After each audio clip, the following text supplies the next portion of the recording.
Welcome to Tempest Tossed. We're a production of the Zolberg Institute on Migration and Mobility at the New School, and I'm Alex Aleinikoff.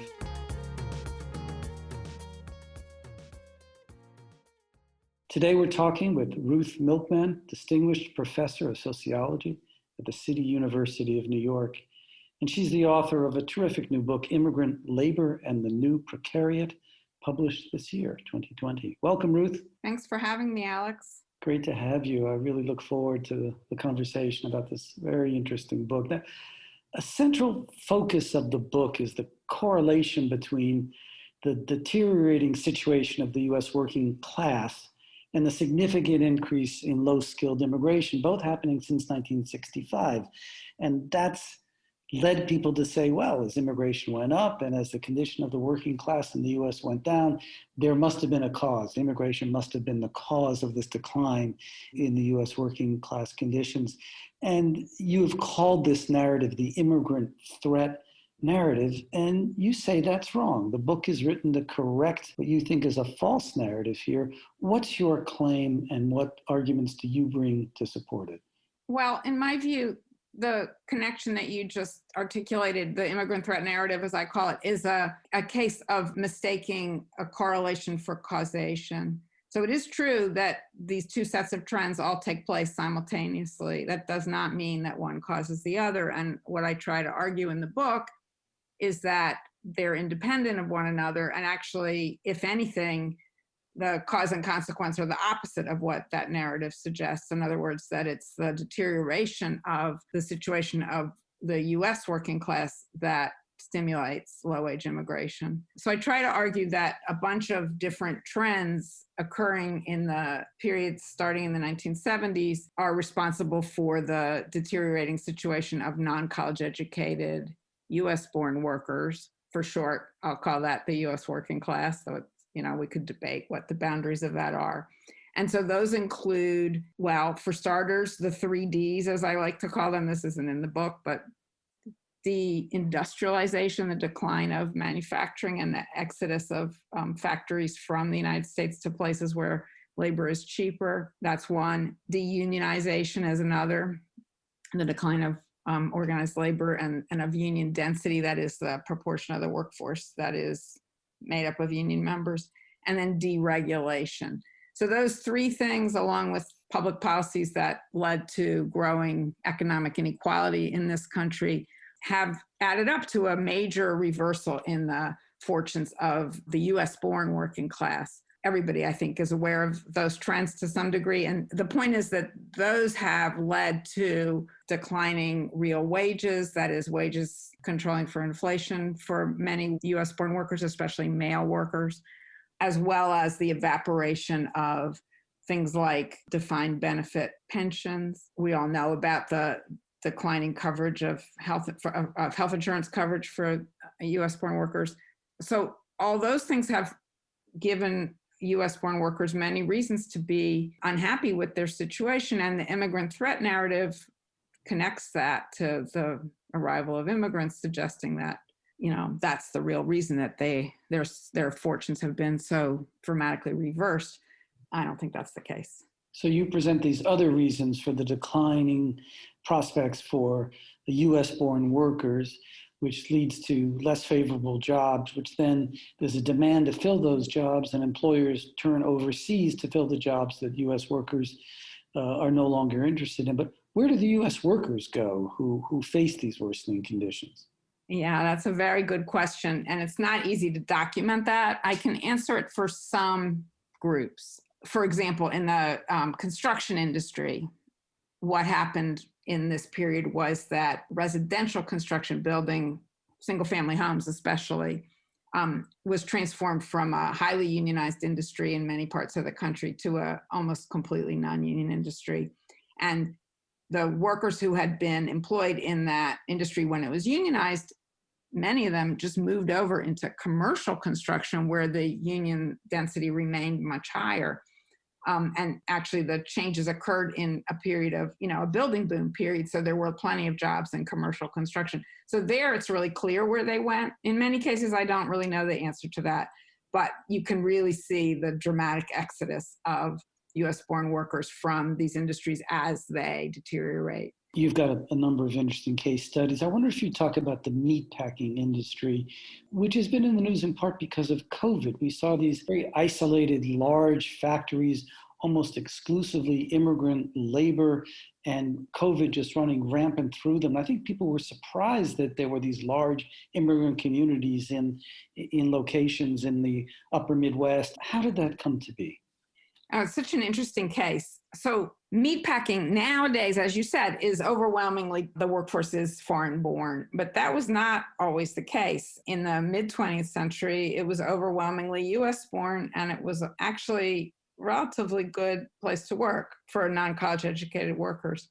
So people probably are familiar with the famous book by Upton Sinclair called The Jungle, written in the early 20th century, that exposed the misery of the industry, both in terms of the workforce, but also in terms of the products that came out of it and the dangers they posed to the public.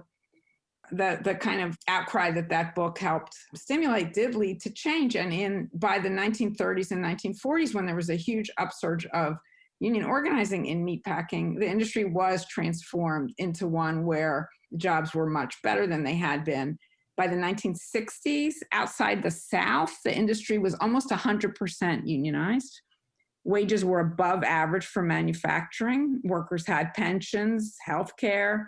They also had a very strong shop steward system that allowed them to control the pace of work pretty effectively. And then starting in the late 1960s, the industry begins to change in pretty dramatic ways. I'll try to sketch it in a general way. The first big innovation was what was then called boxed beef. It used to be that cattle were transported from the places where, in the Midwest and places where they were cultivated to big cities like New York and Chicago and elsewhere. And then the slaughtering happened in those cities. And then in the 1960s, some of the people in the industry figured out that it would be much cheaper to go where the cattle were. They call it the final feeding locations. So they began to chop up the meat in those locations instead of in the big cities. And they also mechanized the work at the same time. So basically jobs disappear in places like Chicago, which was one of the strongholds of the unionized part of the industry, and move to Kansas, Iowa, Nebraska, places like that. Initially, the union followed the work, but management in these companies that were making these changes, most famously something called Iowa Beef Processors, or IBP, which later merged into other things, so it's not called that anymore. They fought the union very vigorously. And these places where the industry moved were right-to-work states, besides meaning that it was illegal to have union shops under collective bargaining agreements. So between the management resistance and the laws in those places, the union was dramatically weakened, and wages fell by about a third in the 1980s alone. And now we're below the manufacturing average, in contrast to what I mentioned before in the heyday of unionism in the industry. Speed up returns to the industry, and pretty soon the conditions are not that different from what Upton Sinclair had documented a century ago.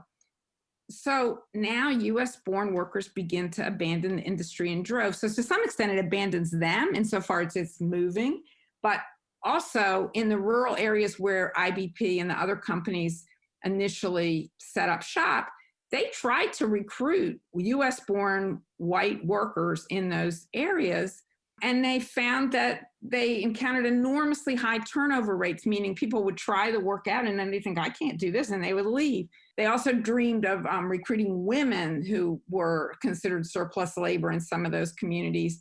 And in one case I came across, they even set up a daycare center anticipating that. But it basically didn't work. They faced enormous labor shortages very quickly. So they didn't originally plan to use a foreign-born workforce, but as the US-born workers refused to take these jobs or tried them out and then left, they began to actively recruit workers from abroad, both Asian refugees and ultimately in much larger numbers, Latinx immigrants. And it was actually a rocky transition at first. In some of the plants, the managers, they didn't speak the same language as the workers. They complained about this and that. But before long, they were converted to the view, which you hear a lot nowadays, that immigrants were the best workers. They were the most desirable.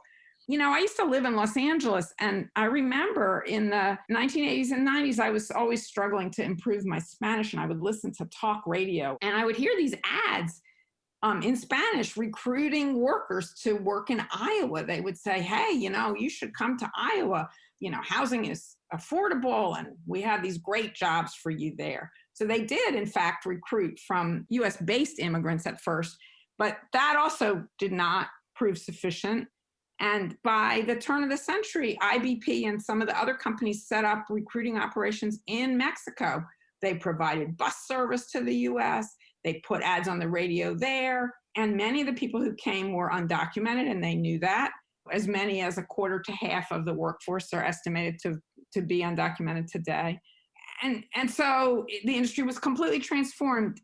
You describe low-skilled labor demand as segmented by gender. That is, that women immigrants tend to fill very different jobs from male immigrants. What are the different conditions women face, and how does this story fit into your overall thesis? Well, it's not just immigrants of whom that's true, of course, but US-born workers, too, tend to be quite segregated by gender even today, and that's been true throughout the history of American capitalism.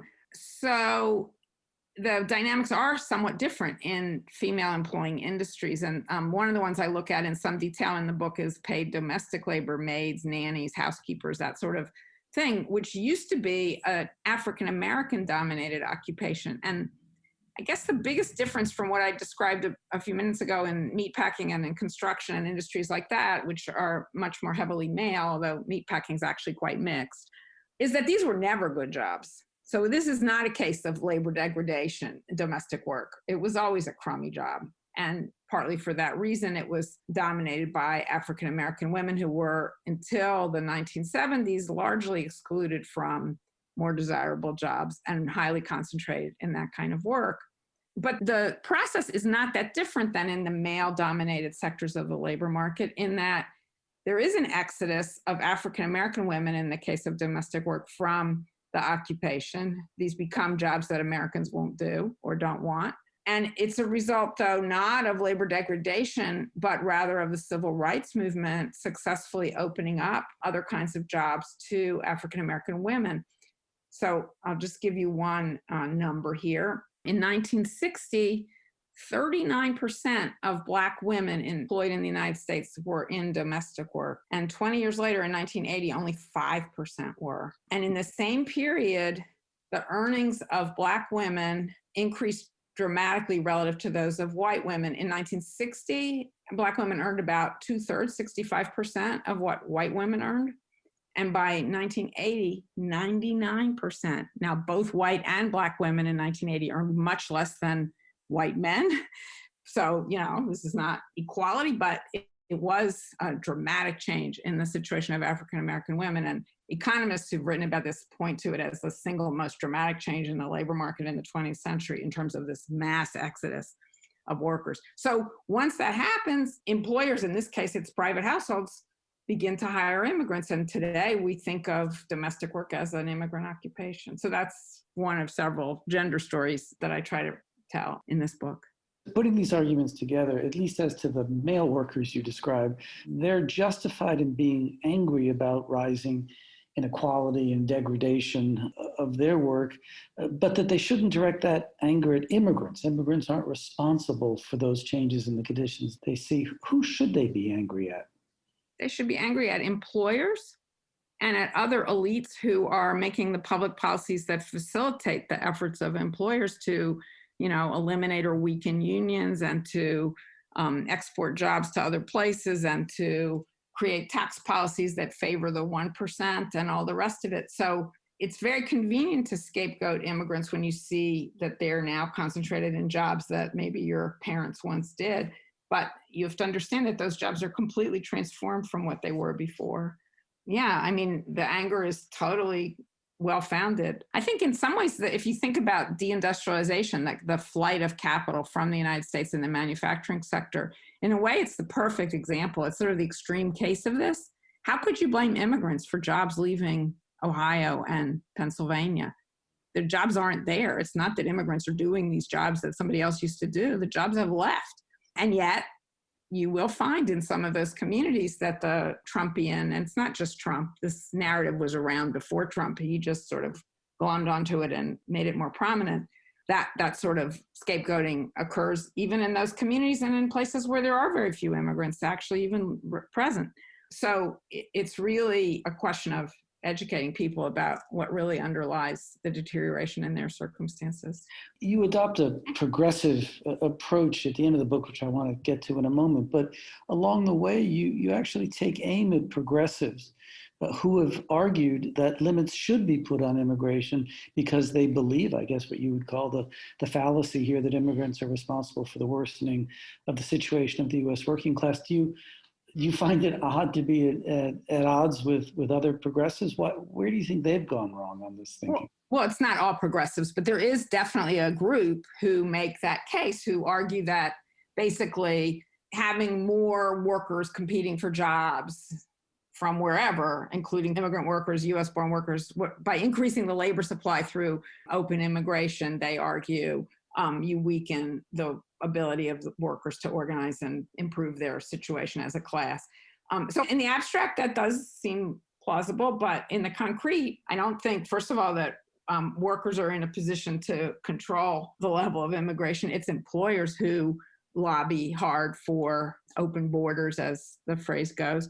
And in any case, if you think about what's possible for progressives in this country today, there is no winning coalition that is not going to include workers of color, whether they're born in the United States or somewhere else. And so to embrace the idea that only US-born workers have a legitimate claim to good jobs and all the rest of it is suicidal for the progressive coalition.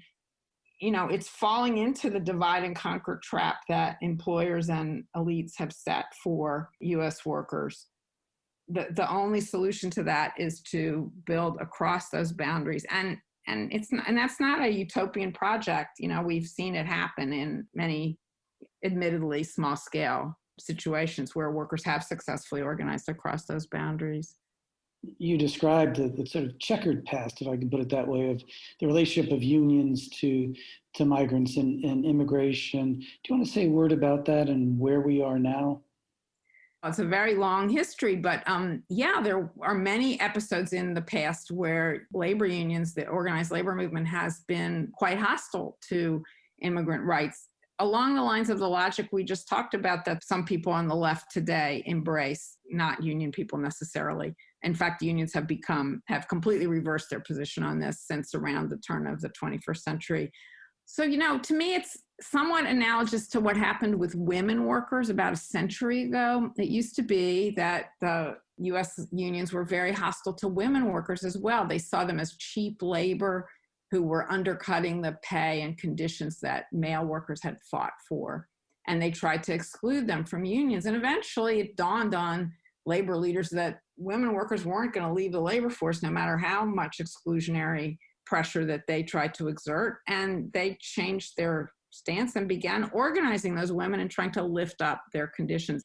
Parallel to that, it took another 80 years or so, that began to happen in the very late 20th century when, as low-wage immigration continued to increase, and unions began to see, first of all, that these were workers who actually were very eager to join union ranks when they had the opportunity, which wasn't often enough, but it began to happen here and there. And also that there was no way that by excluding immigrants from the labor movement, they were going to succeed in blocking immigration. That just wasn't going to happen. And so they basically did a 180-degree turn and began embracing the idea that immigrants should have the same rights as every other worker and began recruiting them pretty actively, to the point where the unionization rate in the private sector among immigrants is almost the same as that among US-born workers for both groups. It's unfortunately very, very low right now. But so that really was a dramatic transformation. And it kind of went against the assumption that immigrants, and especially unauthorized immigrants, would be afraid to organize or reluctant to join unions. It turns out it's almost the opposite has been true. Again, the evidence is not that systematic, but we've seen a lot of examples where immigrants, again, given the opportunity, have flocked into the labor movement. The most famous case is the so-called Justice for Janitors movement, organizing office building cleaners in a bunch of cities around the United States, which was a campaign that many people were skeptical about, but was actually spectacularly successful in the late 20th and early 21st centuries. So that got the attention of the labor movement as well. And if you sort of talk to labor organizers, as I have many times in recent years, and ask them about this, they'll say, oh no, immigrants are easy to organize. It's the US born we have trouble with. And that's also a total reversal of what it was like 30 years ago, where many union staffers and officials were very hostile to immigrants and saw them as a threat. I'm wondering what role evidence, like the kind you bring here, can play in a post-truth world. Can you get those who hold anti-immigrant views to believe what you're saying, or even to say it slightly differently? Scholars have argued that anti-immigrant animus and xenophobia may be more a function of concerns about demographic shifts in the country or their status and security in the overall economic system than a specific concern about job competition. If either of those is true, that is, we don't really trust evidence anymore, and in fact, job competition is not the major cause of anti-immigrant feeling in the country, what role do you think your work has in creating a more progressive narrative? Well, the post-truth part, I don't really have a good answer to. If people aren't interested in evidence, then nothing I've written is going to persuade them. But for people who are open to learning about the history of all this, I think it is helpful to point out that while, again, workers have many reasons to be unhappy about their current situation, if they look into it even just a little bit, it becomes pretty clear that immigrants are the result rather than the cause of their plight. And I think that is helpful to point out to people, or at least I'd like to think so. So that was kind of my goal in writing this, is offering a different perspective. There are advocacy groups that have gone around the country trying to act on this question and try to unite across the lines of both race and immigration status.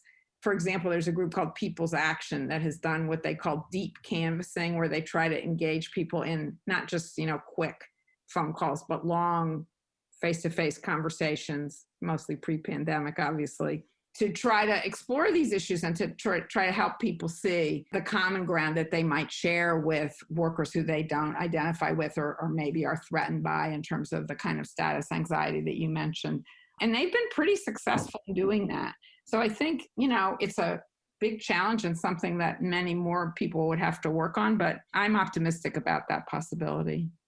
If the immigrant threat narrative is wrong, what narrative would you propose in its place? Well, this isn't a narrative about immigration, but I think the story of the growth of precarity among non-college educated US-born workers is a story of direct efforts by employers, new business strategies that involve squeezing labor and minimizing the protection against the inequalities that market economies generate. And this is very well documented.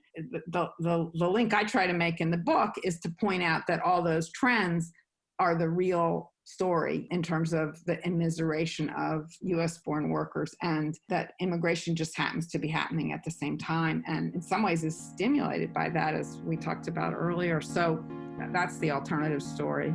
Professor Ruth Milkman, thank you so much for being with us. The book is Immigrant Labor and the New Precariat, published by Polity Press. Thanks a lot. Thank you. Tempest Tossed is a production of the Zolberg Institute on Migration and Mobility at the New School. Our producer and engineer is Sahil Ansari, and our music is composed by Alex Aleinikoff.